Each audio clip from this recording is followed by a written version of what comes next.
సాయిరామ్. జై శ్రీరామ్. మనోవికాసానికి 4 ఉత్తమ గుణాలు. బాబా వారు చెప్పినటువంటి 4 ఉత్తమోత్తమైన గుణాలు.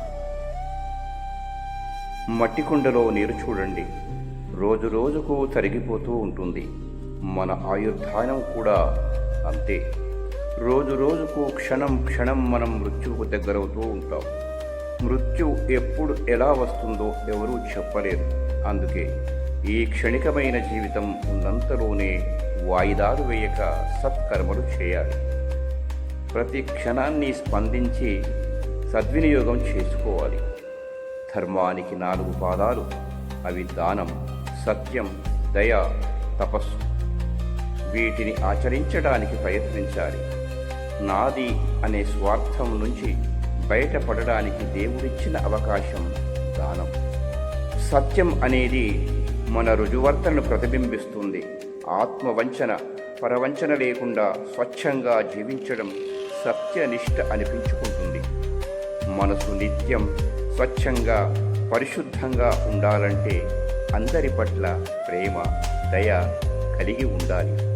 తోటి మనుషులు, జీవుల్ని హింసించడం, కాఠిన్యం చూపడం వల్ల మనసు మలినమైపోతుంది. ఒకసారి శ్రీ సాయి భక్తుడు తన భక్త మహల్సాపతి ఒక గజ్జి కుక్కను కొట్టాడు.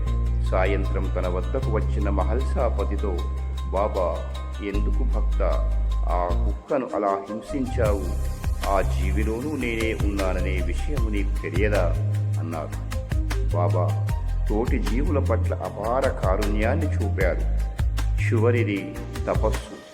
ఇది శరీరాన్ని, మనసును నియంత్రించే సాధనం.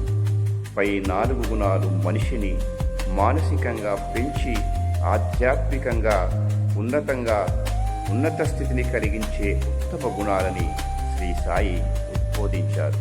కనుక బాబావారు చెప్పిన ఈ 4 గుణాలను మనము అలవర్చుకొని బాబావారి అనుగ్రహానికి పాత్రలవుదామని నా సాయి బంధువులందరికీ విజ్ఞప్తి. ఓం సాయిరామ్.